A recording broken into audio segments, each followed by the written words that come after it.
അർജുൻ മട്ടന്നൂർ ഇരിക്കുന്നത് കണ്ടു. അർജുൻ മട്ടന്നൂർ ഇരിക്കുന്നത് ഒരു വഞ്ചിയിലാണ്. അർജുൻ മട്ടന്നൂർ ഇരിക്കുന്നത് കണ്ടു കഴിഞ്ഞാൽ സംഭവം ഇതേതോ പുഴയാണെന്ന് പ്രേക്ഷകർക്ക് തോന്നും. അത് പുഴയല്ല എന്നതാണ് ഞാനും മനസ്സിലാക്കുന്നത്. നമുക്ക് അർജുനോട് ചോദിച്ചു നോക്കാം. അർജുൻ ഇരിക്കുന്നത് ഒരു വഞ്ചിയിലാണ്. ഇത് ഏത് പുഴയോ മറ്റോ ആണോ? എവിടെയാണ് അർജുൻ പോകുന്നത്? എന്താണ് അവിടുത്തെ അവസ്ഥ? എവിടെയാണ് അർജുൻ ഇരിക്കുന്നത്? ഡോക്ടർ അരുൺകുമാർ, ഞാൻ നിൽക്കുന്നത് ഇപ്പോൾ തിരുവല്ലയിലാണ്. തിരുവല്ലക്കടുത്തുള്ള നെടുമ്പ്രം എന്ന് പറയുന്ന പഞ്ചായത്തിലെ 12-ാം വാർഡാണ്. കല്ലുങ്കൽ എന്ന് പറയുന്ന പ്രദേശമാണ്. ഇത് റോഡല്ല, ഇത് ഒരു പറമ്പാണ്. അതായത് വീടുകളോട് ചേർന്നുള്ള മേഖലയാണ്. ഇത് രണ്ട് പുഴകളുടെ ഒരു മധ്യഭാഗമാണ്. അതായത് പമ്പയുടെയും അതോടൊപ്പം തന്നെ മണിമലയാറിൻ്റെയും ഒക്കെ തന്നെ മധ്യഭാഗമാണ്. ഏതാണ്ട് സ്ഥിരമായി വെള്ളം കയറുന്ന പ്രദേശമാണ്. 2018 വലിയ തോതിൽ വെള്ളം കയറിയ വലിയ ദുരിതമുണ്ടാക്കിയ ഒരു പ്രദേശമാണ്. ഇവിടെ നമുക്ക് ദൃശ്യങ്ങൾ കാണാം. ഇവിടെയൊക്കെ തന്നെ ഏതാണ്ട് വീടുകളൊക്കെ തന്നെ ഏതാണ്ട് പകുതിയോളം വെള്ളത്തിനടിയിലാണ് എന്ന് തന്നെ പറയാം. പല വീടുകളിലും വെള്ളം കയറിയിട്ടുണ്ട്. ചേട്ടാ, ഇവിടുത്തെ അവസ്ഥ എന്താ? ഇപ്പൊ ആർക്കും പുറത്തേക്ക് പോകാൻ പറ്റാത്ത അവസ്ഥയാണ്. പുറത്തോട്ട് പോകാൻ വയ്യാത്ത ഇതാണ്. ഞങ്ങൾ ഒത്തിരി പേരൊക്കെ പറഞ്ഞിട്ടുണ്ട് ഈ വഴിയൊന്ന് കളത്തി തരണമെന്ന് പറഞ്ഞിട്ടുണ്ട്. ഞങ്ങളിപ്പോൾ താന്ന് കിടക്കുന്ന എങ്ങോട്ട് പോകാനാ? ഞങ്ങൾ ഇവരാരും തിരിച്ചു നോക്കത്തില്ല. വോട്ട് സമയത്ത് ഇവിടെ വരും.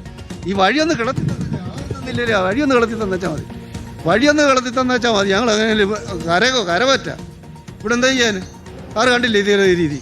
ഇവിടെ ആരും ഇത് നോക്കിയിട്ടില്ല. ഇവിടെ നിങ്ങൾ അങ്ങോട്ടൊന്ന് റോഡിൽ ഇറങ്ങണ്ട. ഇപ്പോൾ ഒരു വള്ളം എടുത്താൽ. അരുൺകുമാർ, മറ്റൊരു ദൃശ്യം കൂടി ഞാൻ കാണിച്ചു തരാം. ഇവിടെ ഞാൻ ഒരു വീടിനുള്ളിലേക്ക് പ്രവേശിക്കുകയാണ്. ഇതൊരു വീട്ടിലേക്ക് പോകുന്ന വഴിയാണ്. ആ ഭാഗത്താണ് ഞാനിപ്പോൾ നിൽക്കുന്നത്. ഇവിടെയൊക്കെ തന്നെ എത്രത്തോളം വെള്ളമുണ്ട് എന്ന് ഈ ദൃശ്യങ്ങളിൽ വ്യക്തമാണ്. ഈ ചേട്ടൻ്റെയൊക്കെ തന്നെ ഏതാണ്ട് അരക്ക് മുകളിൽ വെള്ളമാണ് ഇവിടെ. ഇത് ഇപ്പോൾ മാത്രമുള്ളൊരു അവസ്ഥയല്ല. ചേട്ടാ, ഇത് സ്ഥിരമായി ഇങ്ങനെ ഒരു പ്രശ്നമുണ്ടോ? സ്ഥിരമായിട്ടുണ്ട്. ഞങ്ങൾക്കൊരു വർഷത്തില്ല, കഴിഞ്ഞ വർഷം തന്നെ ഒരു 18 പ്രാവശ്യം ഞങ്ങളുടെ ഈ മേഖല വെള്ളത്തിലായിരുന്നു. അപ്പോഴൊക്കെ ഈ വാർഡ് മെമ്പർമാരോടും എല്ലാവരോടും ആവശ്യപ്പെടുമ്പോഴത്തേക്ക് പറയുന്നത് അതൊന്നും ഞങ്ങൾക്ക് ചെയ്യാൻ പറ്റത്തില്ല, ഞങ്ങൾ തീരുമാനിക്കും. MLA യോട് ഞങ്ങൾ സംസാരിച്ചപ്പോഴത്തേക്ക് MLA പറഞ്ഞത് 6 മീറ്റർ റോഡ് തരാമെങ്കിൽ ഞങ്ങൾ എന്തെങ്കിലും ചെയ്യാവും. ഞങ്ങളിവിടുന്ന് 6 മീറ്റർ ഒപ്പിക്കാൻ ഞങ്ങളിവിടെ 6-7 വീട്ടുകാർ കിടക്കുക. ഒരു കുഞ്ഞുങ്ങൾ വോട്ട് വരേ ഉള്ളൂ. വോട്ട് സമയത്ത് എല്ലാവരും വരും. വോട്ട് കഴിയുമ്പോൾ അവർ ഞങ്ങളോട് പറയും അത് നിങ്ങൾ BJP-ക്കാരാണ്, അങ്ങനത്തെ പാർട്ടിക്കാരാണ്, ഇങ്ങനത്തെയാണ്, അത് ഞങ്ങൾ തീരുമാനിക്കുമെന്ന്. അല്ലാതെ ഒരു സഹായങ്ങളും ഒന്നും ഞങ്ങൾക്ക് കിട്ടത്തില്ല. ഇപ്പം തന്നെ കറണ്ട് ഇല്ലാതായിട്ട് 2 ദിവസമായി. ഡോക്ടർ അരുൺകുമാർ, ഞാനിപ്പോൾ ഒരു വീടിനുള്ളിലേക്ക് കയറിയിരിക്കുകയാണ്. ഈ വള്ളത്തിൽ ഏതാണ്ട് ഒരു 2 കിലോമീറ്ററോളം സഞ്ചരിച്ചാണ് ഈ വീട് ഉള്ള ഭാഗത്തേക്ക് എത്തിയിട്ടുള്ളത്. ഈ വീടിന്റെ അകത്തുള്ള ദൃശ്യങ്ങളാണ് ഈ കാണുന്നത്. ഇവരെയൊന്നും തന്നെ ഇവിടെ നിന്ന് മാറ്റിയിട്ടില്ല. ഇത് പ്രായമായ സ്ത്രീകളടക്കം ഇത്തരത്തിൽ ഈ വെള്ളത്തിന് നടുവിൽ കട്ടിലിൽ കഴിയുന്ന ഒരു സാഹചര്യമാണ് ഉണ്ടായിരിക്കുന്നത്. ഇത്തരത്തിൽ ഇവർക്കൊന്നും തന്നെ സാധാരണ രീതിയിൽ ഇവരെ ക്യാമ്പുകളിലേക്ക് മാറ്റുന്ന സാഹചര്യമുണ്ട്. പക്ഷേ തൊട്ടടുത്തും തന്നെ ക്യാമ്പുകൾ ഉണ്ടായിട്ടില്ല. മാത്രമല്ല, ഇതൊരു അപ്പർ കുട്ടനാട് മേഖലയാണ്. സ്വാഭാവികമായും ഈ കിഴക്കൻ മേഖല, അതായത് ആറന്മുള അടക്കമുള്ള മേഖലകളിൽ ഇനി വെള്ളം ഇറങ്ങുമ്പോൾ സ്വാഭാവികമായും ഇവിടെ ജലനിരപ്പ് ഉയരാൻ തന്നെയാണ് സാധ്യത. ചേട്ടാ, എന്താണ് സാഹചര്യം? സ്ഥിരമായിട്ട് ഇങ്ങനെ ഒരു പ്രശ്നമുണ്ടോ, അതോ 2018 ശേഷം ഇത് ആദ്യമായിട്ടാണോ? 2018 കഴിഞ്ഞ മൂലമുണ്ട് ഇവിടെ.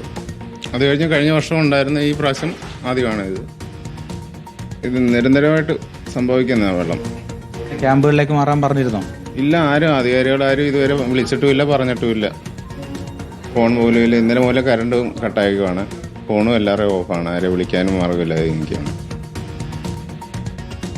ഡോക്ടർ അരുൺകുമാർ, അതാണ് അവസ്ഥ. ഇത് ഇപ്പോൾ കാണാം. നമുക്ക് ഈ സാധനങ്ങളൊക്കെ തന്നെ കസേരക്കും മറ്റും മുകളിലേക്ക് എടുത്തു വെച്ചിരിക്കുകയാണ്. ഈ പുഴയുടെ തീരത്താണ്. അതുകൊണ്ട് തന്നെ നിറയെ പാമ്പ് ശല്യമൊക്കെ തന്നെയുണ്ട്. ഇവിടെ ഈ കട്ടിലിൻ്റെയൊക്കെ തന്നെ ഏതാണ്ട് ഈ കിടക്കുന്ന ഈ ഭാഗത്തിനടുത്ത് വരെ വെള്ളം എത്തിക്കഴിഞ്ഞു. ഈ കട്ടിലിൻ്റെ തൊട്ട് താഴെ വരെ വെള്ളം എത്തിക്കഴിഞ്ഞു. ഇതിൻ്റെ മുകളിലാണ് ഇവർ കിടക്കുന്നത്. സ്വാഭാവികമായും ഇനിയിപ്പോൾ ഉച്ച കഴിയുമ്പോൾ ഈ അപ്പർ കുട്ടനാട് മേഖലയിൽ ജലനിരപ്പ് ഉയരാൻ സാധ്യതയുണ്ട്. ഒരു പക്ഷേ ഈ കട്ടിലൊക്കെ തന്നെ മുങ്ങുന്ന തരത്തിലേക്ക് ജലനിരപ്പ് ഉയരാൻ സാധ്യതയുണ്ട്. അപ്പോഴും പ്രധാനപ്പെട്ട പ്രശ്നം ഈ ആശുപത്രികളിലേക്ക് മറ്റും പോകാൻ കഴിയുന്നില്ല, പുറത്തേക്ക് പോകാൻ പറ്റുന്നില്ല. വള്ളത്തിൽ മാത്രമാണ് പോകാൻ കഴിയുന്നത്. ഈ നമ്മളിപ്പോൾ വന്ന ഈ സുരേന്ദ്രൻ ചേട്ടന്റെ വള്ളം തന്നെയാണെങ്കിൽ ഈ 2018 പ്രളയത്തിന് ശേഷം ചേട്ടൻ സ്വന്തമായി വാങ്ങിയതാണ്. ഇത്തരത്തിൽ എല്ലാ വർഷവും ഇത്തരം ഒരു പ്രശ്നം ഉണ്ടാകുമ്പോൾ സ്വാഭാവികമായും പോകാൻ വേണ്ടി മാത്രമായി വാങ്ങിയതാണ്. നമുക്ക് ഈ സ്ഥലങ്ങളൊക്കെ തന്നെ അത്തരമൊരു പ്രധാനപ്പെട്ട പ്രശ്നം ഇവർ അനുഭവിക്കുന്നുണ്ട്. എന്തായാലും ജലനിരപ്പ് ഉയരുകയാണ് ഈ അപ്പർ കുട്ടനാട് മേഖലയിൽ. സ്വാഭാവികമായും ഉച്ച കഴിയുമ്പോൾ കൂടുതൽ വെള്ളം കയറാൻ സാധ്യതയുണ്ട്. പല വീടുകളിലും വെള്ളം കയറിയിട്ടുണ്ട്. പല ചെറു റോഡുകളും ഇപ്പോൾ ഈ വെള്ളത്തിനടിയിലാണ്. അത്തരത്തിൽ ഗതാഗത തടസ്സവും രൂക്ഷമായി കൊണ്ടിരിക്കുകയാണ്.